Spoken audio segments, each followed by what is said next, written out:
What is up, everyone? Welcome back to my channel. My name is Cece. If you're new here, and this is my fitness channel where I like to share my fitness journey with you guys, and I also really like to promote individuality and promote the understanding that not everyone's journey is the same or linear. So for more of that, be sure to subscribe. In today's video, I interrupt your normal programming for a Q&A, get to know me tag. I've had a lot of new subscribers and I'm so grateful. Thank you guys. I figured that this would be a good time to answer some questions, anything you guys might be wondering about me, wanting to know more about who I am, and also I had a request for that. So before we get started, go ahead and grab some coffee, grab some water, and let's get started. So the first question I have is, how do you stay motivated to work out every day? I believe motivation is mostly an illusion. I do like motivation and I believe in it, but I think the core of why I work out and why I choose to eat healthy meals and why I choose to get up and move my body every day is discipline. Discipline is going to show up for you when motivation decides to walk out of the door because she does not want to be here. And I think that we definitely see a way more people, preaching discipline. And I think that's a huge proponent to my fitness journey. And I think that if you're trying to get started or you're just wondering how to stay consistent, discipline is going to be that tool for you. I would say more than half of the time, it's not motivation that's getting me moving. It's discipline. It's the promises that I make to myself. It's the life that I want to lead. It's the way I want to show up for myself and others. And all that, is around discipline. And, motivation is a great tool to have, but I definitely don't think it should be something I or anybody else should be relying on to make healthy choices every single day. You're definitely going to have to implement some discipline, and that's what I use every single day to lead a healthy lifestyle. Second question is, what is your favorite color? My favorite color is green. If you're not new here, you probably heard me say that 100 times, but I love the color green. I moved my plants back in here for this video because I just love the color green. It is heart chakra focused. It is just stunning. You should see the view outside of my window right now, all the trees. I love the color green. It just connects me with earth and it's just a stunning color. Can you share budgeting tips for grocery shopping? I think the best budgeting tip for grocery shopping is meal planning, you guys. You're gonna it doesn't take that long. I would say take maybe 10-15 minutes before you go grocery shopping to plan out your meals for the week. I'm talking breakfast, lunch, dinner, snacks. Plan it all out, you guys. After you plan out your meals, you're gonna make a grocery list based on the meals that you planned out, and also take into consideration the supplies you may already have. So something we buy every once in a while is rice. So rice is a really good staple item for us to include in meals that we don't have to buy every week, but make sure you include rice in those meals, in that meal plan, so you're not spending more money at the store. So take an inventory. Oh my God, I said this in the wrong order, but take an inventory of the ingredients you have, build a meal plan, build a grocery list based off the meal plan, and then go to the grocery store. Having a plan is the key. I'm a planner, definitely has a lot to do with my anxiety, but I do love having a plan. And I think when you're going into the grocery store, especially right now with inflation, I saw on the news, this is the highest inflation has been in the past 40 years or something like that. So make sure you have a plan. I just can't emphasize that enough. And then also buy things when they're on sale, when they're on special, if you can afford it, even if it's not necessarily in your meal plan. So if you're shopping around, I don't recommend deviating too much from your list and your meal plan. But if you see that they have ribeye steaks for 50% off, throw them in the freezer and buy them. Buy them and throw them in the freezer. That's all I can really recommend. We buy stuff on special all the time. It's how we stock up on meat. And don't do this every single trip, you guys, to save money, but also just have that balance of finding things on sale, buying them when they're on sale, stocking up when they're on sale. The next question I have is, what do you do for work? So right now, you guys know I'm a content creator. That is my part-time job. And the second part-time job that I have is Instacart. You guys have probably heard of Instacart. I do grocery delivery. I actually really like it. It gives me a lot of flexibility. And to be honest, you guys, most of you probably know. If you don't know, I do live at home. I live with my mom and my sister, and I'm so grateful because it's a way that I'm able to keep my expenses more on the lower side versus if I were to live alone. And everything has its pluses and minuses, but right now, the space I'm in my life, I'm so grateful to live at home and to be able to use Instacart to sustain my lifestyle and to get my bills paid. So that's what I do right now for work. I do have a degree in finance, but I just find I just have found job search right now to be extremely difficult.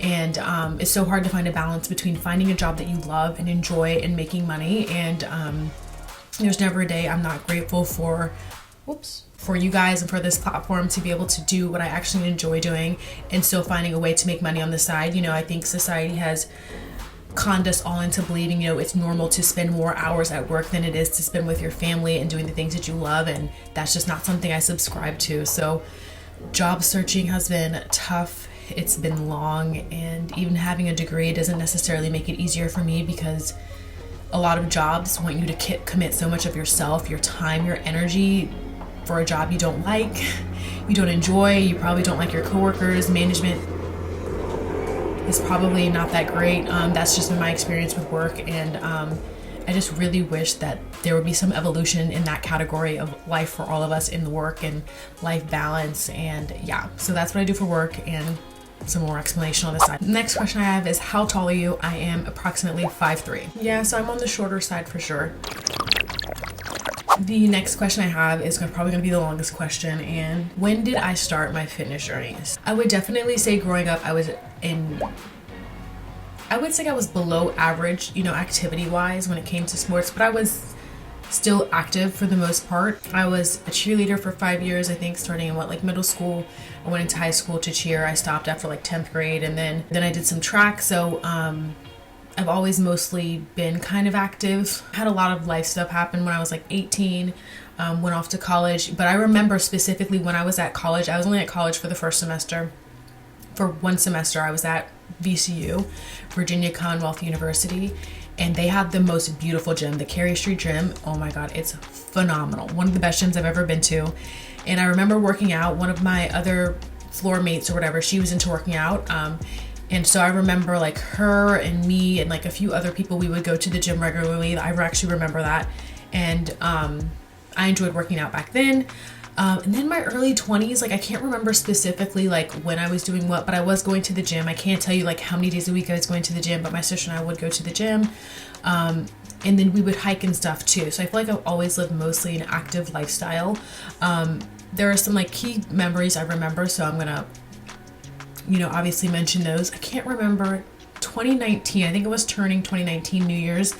That was around the time where I was just doing yoga full time. You guys, it took me a while to kind of get into weightlifting, but I was doing yoga 100% of the time. That was the primary way that I was moving my body, and I still have a lot of love for yoga. But I remember this specific time, I'll probably insert a photo, I was not comfortable with my body. I remember when I wore that dress, I just felt so bleh, and I was just uncomfortable. I remember just not being confident and comfortable, and I remember that night I was okay.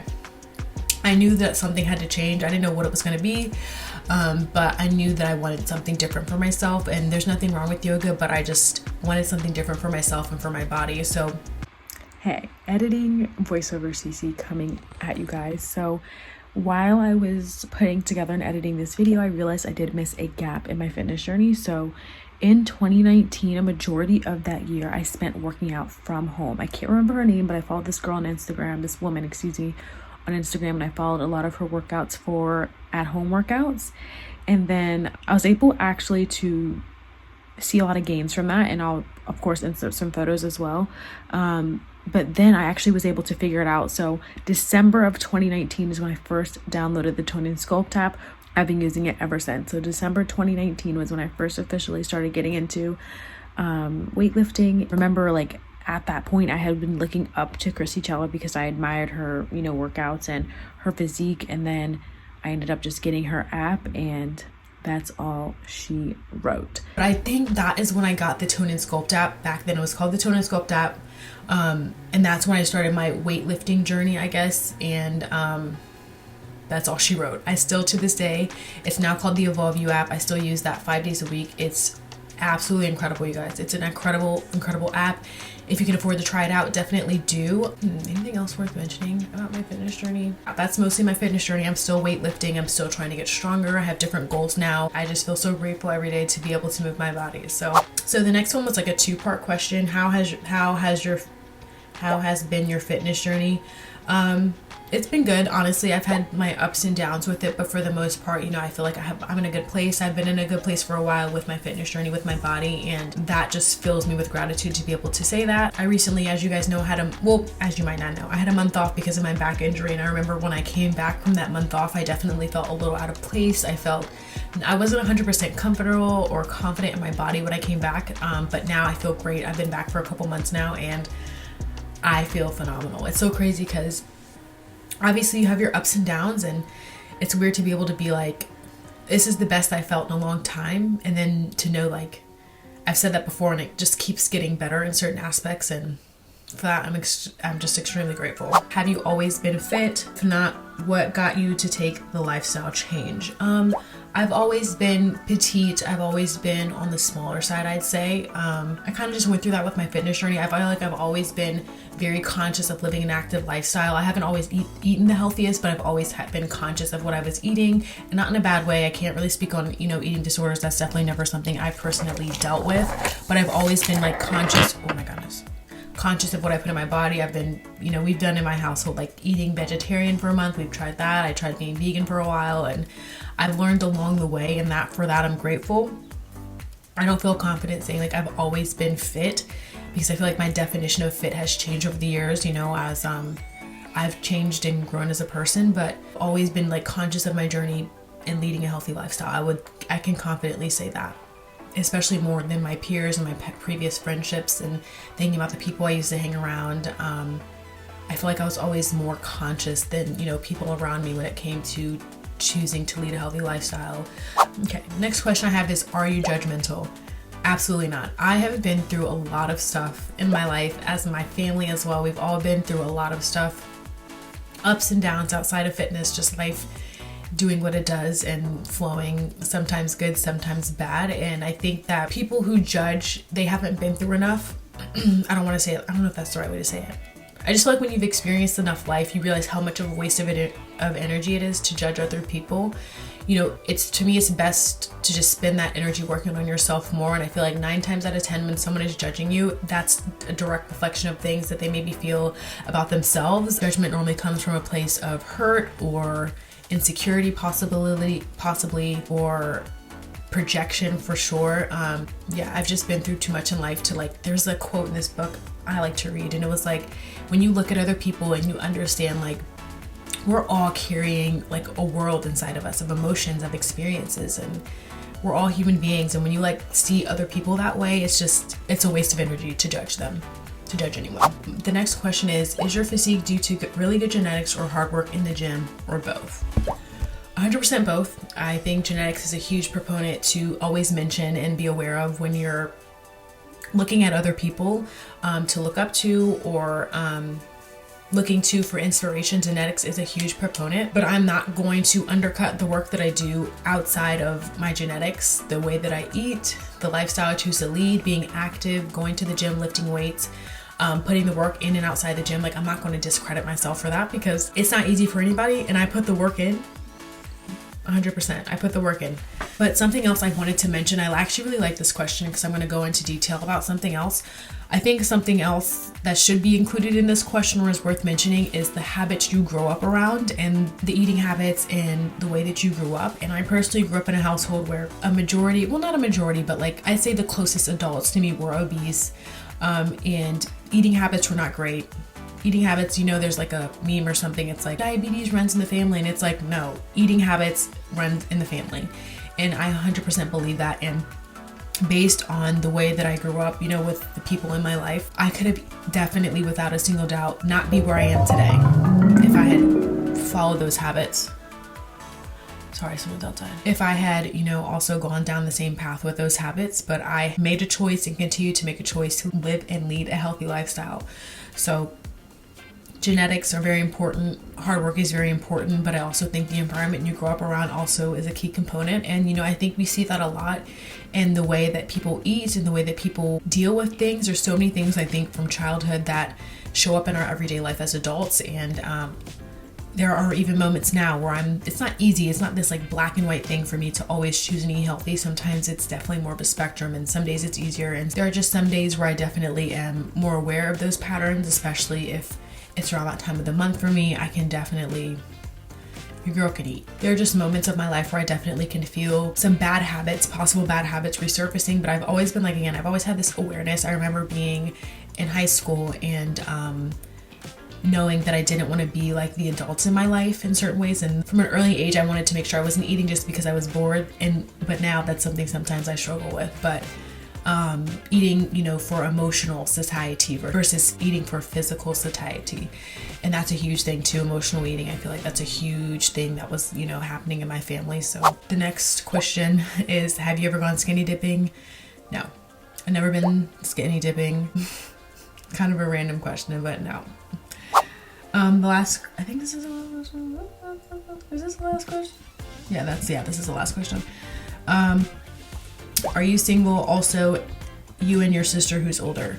I am single, but I am not ready to mingle. Dating is just a whole nother beast in this time of life, I feel like. And I find it very exhausting, but yes, I'm single. My sister is older. So I have an older sister, Natasha. She is a writer.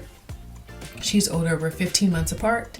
That's all, folks. Thank you guys so much for watching today. I appreciate your questions. If you have any more, definitely comment them below. I would love to answer them. I appreciate your time. Be sure to give this video a thumbs up because that supports me and my channel. And of course, subscribe for more content. I love you guys. Thank you. I'll catch you next time. Bye.